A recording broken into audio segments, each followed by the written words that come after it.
For today's video, meron tayong quick tutorial on how to cash out pay later or how to convert pay later to GCash.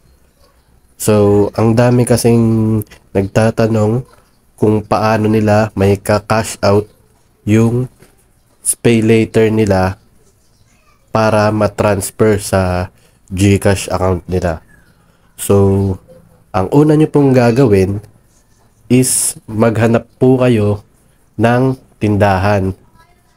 Itanong nyo po sa tindahan kung nag-accept sila ng payment using ShopeePay or SpayLater. So, once na makahanap kayo ng tindahan na nagko-convert ng SpayLater, ay pwede nyo pong ipa-convert doon. So, bibigyan ko kayo ng sample guys. Dito kasi sa tindahan namin ay nagko-convert kami nung SpayLater. So, may mga customer kami dito sa tindahan na nagpapa-convert. So, kung wala kayong mahanap na tindahan dyan sa lugar nyo, pwede nyo po akong i-message sa Facebook.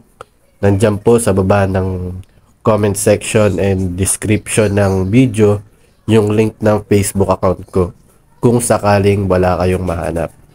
So guys, tuturo ko sa inyo yung method kung paano namin kina-cash out dito sa tindahan namin yung SpayLater. So sample guys, ito yung first step. I-click nyo po yung ShopeePay. Once na maklik nyo po yun sa homepage, ito po yung lalabas na dashboard. So makikita nyo po, meron dyang scan. Then, ito nga po pala yung SpayLater balance natin. So nakikita nyo dyan si 0. So, ShopeePay balance po yan. So, iba po yung balance ng SpayLater. So, ito po yung balance ng SpayLater ko. So, ito guys, yung balance ng SpayLater ko. So, meron po akong total credit na 10,000 and then, nagamit ko na po kasi. So, ang available credit ko na lang is 5,200. So, pakita ko sa inyo guys kung paano siya i-cash out. Balik po kayo dito sa may dashboard ng scan. And then, pindutin nyo po itong scan. After nyo po mapindot yung scan, so ito po yung lalabas. Pwede nyo pong itapat sa camera yung QR code. Or pwede rin naman i-upload. Pwede nyo rin pong i-upload dyan kung sakaling nakasave sa cellphone gallery nyo yung QR code na i-scan nyo. So, katulad dito guys sa tutorial natin, nakasave po sa cellphone ko yung QR code ng tindahan namin. So, ang gagawin ko po is i-upload ko po siya. So, after nyo po mascan, i-input nyo lang po yung amount na kung magkaano yung gusto nyo pong i-cash out or ipa-convert. So sample guys, ito sa tindahan namin, magka-cash out ako ng 5,000. So input po yung 5,000 na amount and then next.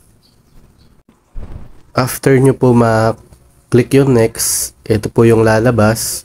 So lalabas po dyan yung total balance nung SpayLater natin. So kanina meron tayong 5,278.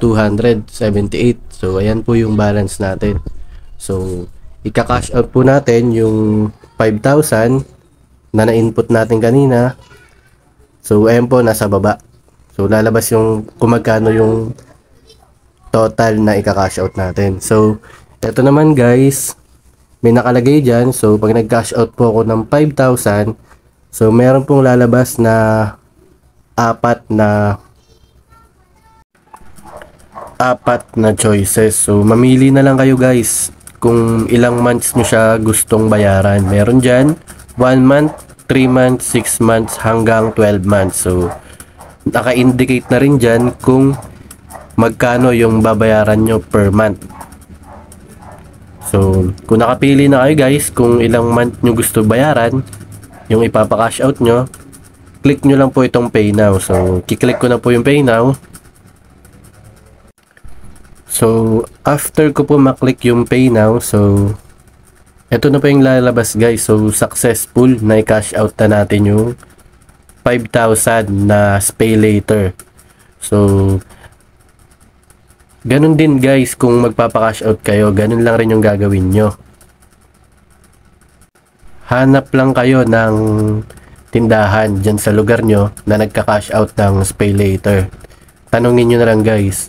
At kung wala naman kayong mahanap na tindahan na nagka-cash out ng Pay Later, ito po yung Facebook account ko. Message nyo lang ako dyan guys. So, kung wala kayong makitang tindahan sa lugar nyo na nagka-cash out, message nyo lang ako dyan sa Facebook ko. Nandyan yung link ng Facebook account ko sa comment section or nandyan sa video description. So, message nyo lang ako guys. I-add nyo lang ako para mabilis lumabas kasi pag may nag-message sa akin, sa spam na pupunta. So, i-add nyo po ako saka i-message nyo po ako para makita ko kaagad sa message request yung message nyo. So, yun lang guys. So, kung wala kayong makita na tindahan na nagka-cash out, message nyo ako sa Facebook ko. Nandyan sa baba yung video description. At kung may nakita ka namang tindahan na nagka-cash out dyan sa lugar nyo, ganun lang po yung gagawin. So, sana naturuan ko kayo on how to cash out Pay Later. So, yun lang guys. So, maraming salamat sa panonood.